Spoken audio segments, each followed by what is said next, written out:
마가복음 4장 1절에서 9절 말씀까지 보겠습니다. 예수께서 다시 바닷가에서 가르치시니 큰 무리가 모여들거늘 예수께서 바다에 떠있는 배에 올라 앉으시고 온 무리는 바다 육지에 있더라. 이에 예수께서 여러 가지를 비유로 가르치시니 가르치시는 중에 그들에게 이르시되 들으라. 씨를 뿌리는 자가 뿌리러 나가서 뿌릴새 더러는 길가에 떨어지매 새들이 와서 먹어버렸고 더러는 흙이 얕은 돌밭에 떨어지매 흙이 깊지 아니하므로 곧 싹이 나오나 해가 돋은 후에 타서 뿌리가 없으므로 말랐고 더러는 가시떨기에 떨어지매 가시가 자라 기운을 막음으로 결실하지 못하였고 더러는 좋은 땅에 떨어지매 자라 무성하여 결실하였으니 30배나 60배나 100배가 되었느니라 하시고 또 이르시되 들을 귀 있는 자는 들으라 하시니라. 아멘. 마가복음 4장은 이제 예수님께서 비유로 가르치시는 그런 비유의 내용들이 많이 이렇게 기록되어 있습니다. 예수님께서는 가르침을 주실 때 비유로 말씀하셨다, 비유로 가르치셨다 이렇게 이야기를 하고 있습니다. 지금 이 예수님이 가르침을 할 때 보니까 막 큰 무리가 모여들었다 이렇게 이야기를 하고 있죠. 사람들이 예수님께 끊임없이 몰려드는 이유가 있습니다. 그것은 바로 좀 뭔가 흥미진진한 일들이 많이 벌어지기 때문에 그렇습니다. 병을 고치기도 하고 귀신을 쫓기도 하고 또 재미있는 것은 많은 그런 종교 지도자들과 또한 예루살렘으로부터 왔던 그런 권위 있는 그런 율법 학자들과 함께 여러 가지 논쟁을 벌이는 것을 또 보기 때문에 사람들은 예수님께 몰려옵니다. 그런데 예수님은 그들을 향해서 가르침을 줍니다. 또 말씀을 가르칩니다. 어떻게 보면은 이렇게 체험에 의존하고 병을 고치고 귀신을 쫓아내고 이런 흥미진진한 일에 관심을 갖고 있는 이 사람들에게는 이 예수님의 가르침이 그렇게 이렇게 재밌는 그런 시간들이 아닙니다. 말하자면 빨리 그냥 마지못해 말씀을 듣고 그리고 나서 빨리 이제 다른 일에 좀 더 재밌는 일에 관심을 기울이도록 그렇게 바라고 있는 그런 마음들 가능성이 많죠. 그런 또 길게 만약에 이야기를 한다면 빨리 끝내고 이제 본격적으로 본론으로 들어갑시다. 우리가 누구한테 얘기할 때 그러잖아요. 이렇게 막 둘러대고 또 이리저리 다른 얘기를 할 때 야 결론이 뭐야? 본론이 뭐냐고 하고 싶은 얘기가 뭐냐고 이렇게 얘기를 하죠. 그러니까 그런 거 말고 병을 고치고 귀신을 쫓아내고 뭔가 기적을 행하고 능력을 행하는 거 그거를 좀 보여줬으면 좋겠다. 예수님이 고향에서도 사람들에게 하나님의 말씀을 가르쳤지만 사람들이 그러잖아요. 야, 너 저 갈릴리에서 행했던 일들을 한번 해봐라. 보여줘봐라. 빌라도가 또 헤롯 왕이 예수님을 불러다 놓고 요구했던 게 뭐예요? 야, 네가 저번에 그때 그 행했던 그 능력과 기적과 이런 거 빨리 행해봐. 그런 거 보여줘봐. 십자가에 예수님이 못 박혔을 때 사람들이 뭐라 그래요? 너 자신을 구원해봐라. 너도 구원하지 못하면서 네가 무슨 그리스도냐? 네가 그리스도면 당신과 우리를 한번 이 십자가에서 구원해봐라. 그러니까 사람들은 뭐예요? 예수님을 통해서 어떤 가르침이나 어떤 생각들을 하는 것이 아니라 그냥 예수님을 따름으로써 다 벌어지고 있는 그 놀라운 일들 이런 것에 관심을 기울이죠.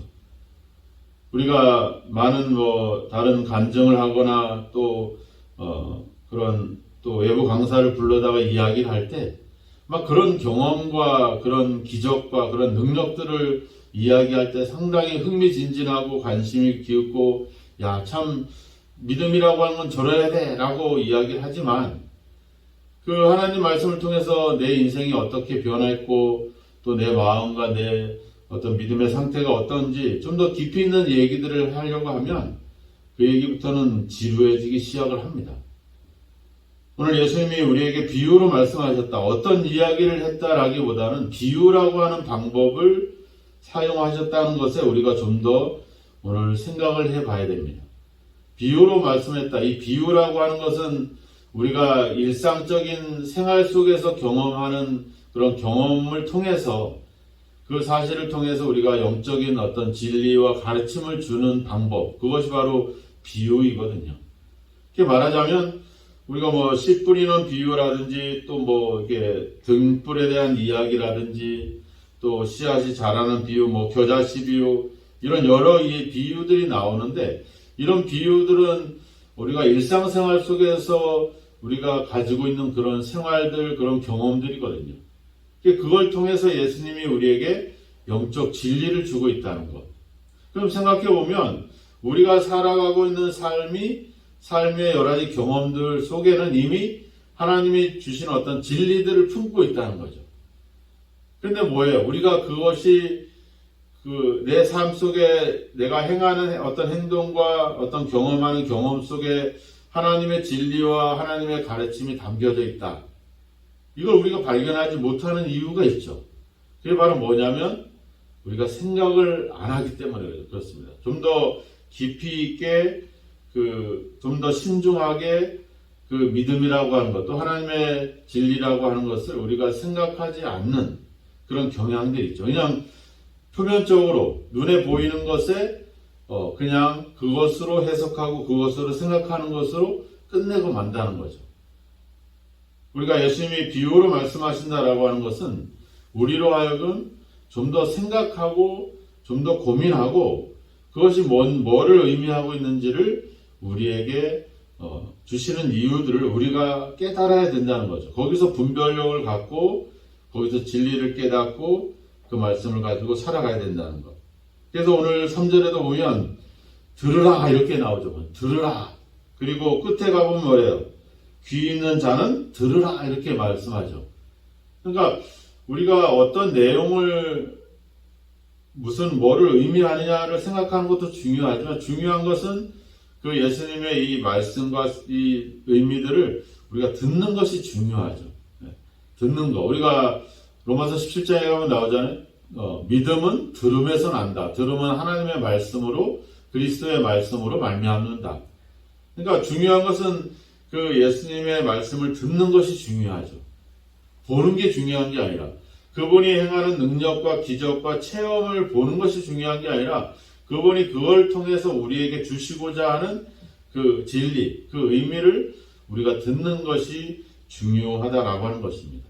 근데 사람들은 뭐예요? 듣는 거 말고 보이는 걸 보여줘라. 듣는 건 빨리 하고 그리고 얘기하고 빨리 하고 우리에게 그걸 보여줘라. 이걸 우리가 이야기하고 있는 거죠. 오늘날 교회가 행하는 것들이 그렇죠. 우리가 하나님의 말씀에 귀를 기울이고 그 말씀을 듣는 거가 아니라 뭔가 보여주는 것. 이런 것들이 중요하다라고 하는 거죠. 이것이 어떻게 보면 미성숙한 어떤 신앙인의 자세라고 할 것입니다. 우리가 뭐 중국이라든지 북한이라든지 이런 나라들을 보면 이 코로나 시대를 볼 때 어떤 뭐 문제가 생기면 그 사람들은 이렇게 봉쇄를 해버리잖아요. 그죠? 막아버려요. 그리고 통제를 하고 그리고 그냥 힘과 권력으로서 그 모든 것들을 통제하려고 하죠. 근데 우리가 뭐 유럽이나 이런 성숙한 어떤 그런 시민의식을 갖고 있는 나라들을 보면 통제의 방법으로 문제를 풀어가지 않고 오히려 자유를 통해서 또 개인적인 어떤 그런 절제와 이런 어떤 서로에 대한 성숙한 시민의식을 통해서 문제들을 풀어가죠. 우리나라는 어떻게 보면 약간 경계 속에 있는 거죠. 우리가 여러 가지 뭐 갑자기 뭐 전쟁이 일어났다 아니면 뭐 어떤 코로나 때문에 아니면 뭐 요즘 뭐 물가가 많이 올라가는데 뭐가 값이 올라갔다 이러면 막 사재기를 하고 물건을 막 더 많이 사놓고 뭐 이런 어떤 자기 중심적인 그런 어떤 신앙생활 그런 어떤 삶들을 살아가죠. 그러니까 성숙함과 미성숙함이 바로 드러나는 것은 바로 그런 어떤 억압과 권력과 힘으로써 뭔가를 제어하려고 하는 그런 사회 아니면 스스로 절제하면서 또 지혜롭게 풀어가는 사회, 이런 어떤 관계를 통해서 성숙하고 미성숙한 모습을 우리가 보게 되죠. 신앙도 똑같습니다. 우리가 눈에 보이는 거 보고 생각하지 않고 그냥 표면적인 어떤 그런 신앙에 머물러 있는 사람, 좀 더 깊이 있고 좀 더 신중하게 좀 더 성숙한 믿음으로 살아가는 삶, 이런 것들에 대한 분명한 비교가 있죠. 이렇게 체험과 또 어떤 이 흥미진진한 일에 관심을 갖고 예수를 따르는 거하고 그분을 통해서 진리를 듣고 하나님의 가르침을 받기 위해서 따르는 신앙과 이런 분명한 차이를 보일 수밖에 없습니다. 그래서 성숙한 신앙은 하나님의 진리를 알고 하나님을 알기 때문에 어떠한 상황에도 흔들릴 수가 없죠. 그런데 성숙하지 못한 신앙들은 결국 늘 기적과 능력을 체험하지 않으면 늘 불평이 생기고 원망이 생길 수밖에 없고 믿음이 떨어져 갈 수밖에 없어요. 우리가 광야에서 이스라엘 백성들을 보면은 얼마나 어리석습니까? 매일 만나를 먹고 맨날 하나님의 기적을 체험하면서 불구하고 끊임없이 애굽으로 돌아가자 과거의 구습을 따르고 옛사람의 모습을 여전히 품고 있잖아요. 성숙한 신앙으로 나아간다면 그런 모습이 아니라 우리가 하나님의 말씀, 예수님의 가르침을 듣는 어떤 신앙의 자세들이 우리에게 필요하다라고 하는 사실입니다. 우리가 예수님의 말씀을 전하지만 얼마나 많은 사람들이 이 예수님의 가르침을 반대를 합니까? 오히려 더 예수님을 잘 믿을 수 있는 사람들이 오히려 더 예수님을 반대하는 입장에 서게 돼요. 종교 지도자들이 예수님의 가르침을 반대를 하죠. 또 예수님의 가족들이 예수님에 대해서 불신을 갖습니다. 또 제자들조차도 10절에 보면 나와 있어요. 홀로 계실 때에 함께한 사람들이 12제자와 더불어 그 비유에 대하여 물었다, 이렇게 나와요. 모르는 거예요. 저분이 왜 저 씨 뿌리는 비유를 자기들에게 이야기를 해줬는지를 몰라요. 이해하려고 하지 않아요. 생각하지 하려고 않아요. 그래서 물어보는 거예요. 결론이 뭡니까? 그 비유를 그렇게 말씀했는데 그 비유에서 가르치려고 하시는 이야기가 뭡니까? 내가 고민하고 생각하려고 하는 것이 아니라 왜 비유로 우리에게 말씀했는지를 생각하려고 하지 않고 쉽게 풀어주길 바라고 쉽게 문제를 해결하려고 하죠. 어제 수요 예배 때도 잠깐 이야기했지만 우리는 좀 더 고민하고 뭔가 하나님의 뜻이 무엇인지를 분별하려고 하지 않고 쉬운 길로 자꾸 가려고 한다는 거죠. 요즘 그렇게 쉽게 인터넷 검색하면 쉽게 알 수 있고 또 유튜브나 이런 데 보면은 쉽게 모든 것들이 다 자료들이 나와 있잖아요. 너무 쉬워요. 너무 좋아요.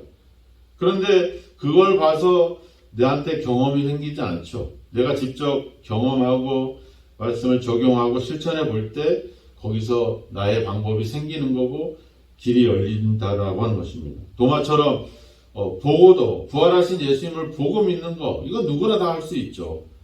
그러면 보지 않고 또 그것을 만지지 않고서도 믿을 수 있는 것, 이것이 진정한 믿음이고 예수님 말씀하신 것처럼 보지 않고 믿는 자는 더 복되도다 말씀하신 것처럼 우리의 신앙은 쉬운 길로 그리고 편한 길로 또 보고 믿는 그런 길로 갈 것이 아니라 우리가 깨닫고 생각하고 고민하면서 갈 수 있는 그 길을 가야 된다라고 하는 겁니다. 사도 바울은 고린도전서 2장에서 이렇게 얘기해요. 내 말과 내 전도함이 설득력 있는 지혜의 말로 하지 아니하고 다만 성령의 나타나심과 능력으로 하여 너희 믿음이 사람의 지혜에 있지 아니하고 다만 하나님의 능력에 있게 하려 하였노라. 자기가 배우고 자기가 경험하고 그런 방법이 아니라 바로 하나님이 주시는 진리를 통해서 그들이 깨닫고 그들이 믿음을 갖도록 하기 위한 그 바울의 어떤 외침.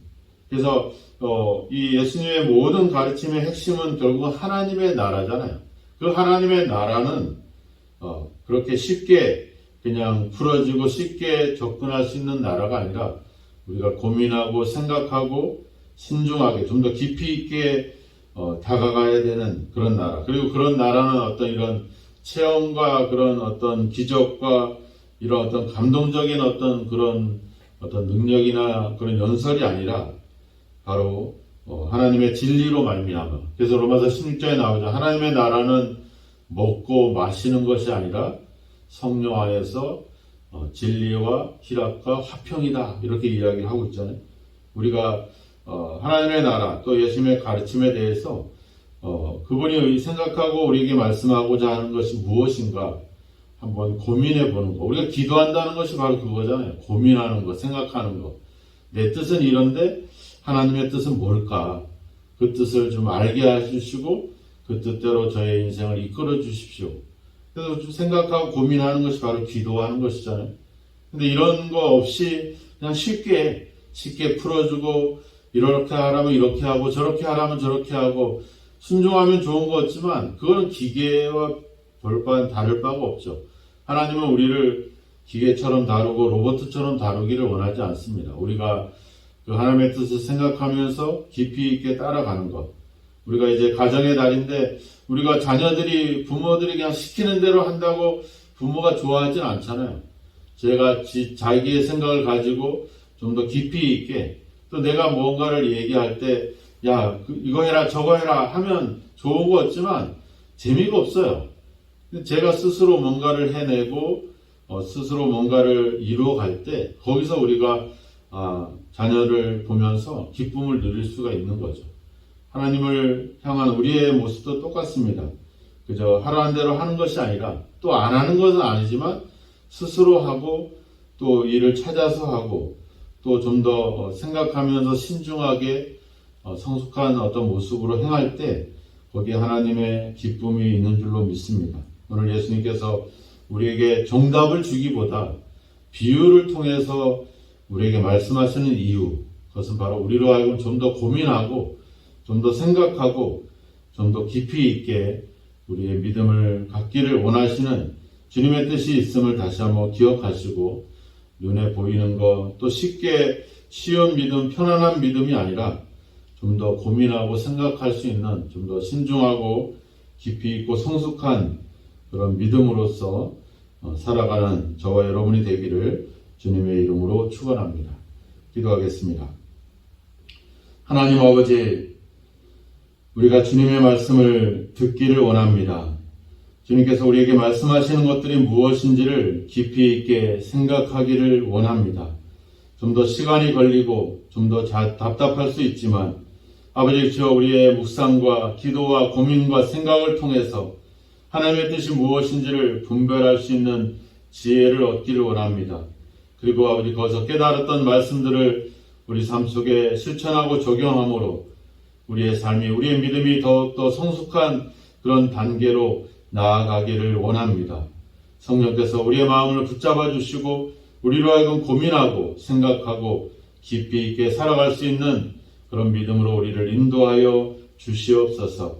쉽게 편하게 그리고 아버지 눈에 보이는 것으로 살아가는 세상의 논리가 우리 속에 있지 않게 하시고 우리 속에 좀 더 깊이 있는 하나님과의 만남과 교제와 또 성숙한 믿음으로 한 단계 더 나아갈 수 있도록 우리를 이끌어 주시고 오늘 우리의 삶 속에 우리의 일상 속에 숨어있는 영적인 진리들을 우리가 깊이 깨닫고 또 함께 하신 하나님의 은혜를 감사하며 오늘 하루도 좀 더 성숙한 믿음의 삶을 살아갈 수 있도록 우리를 인도하시고 함께 하옵소서.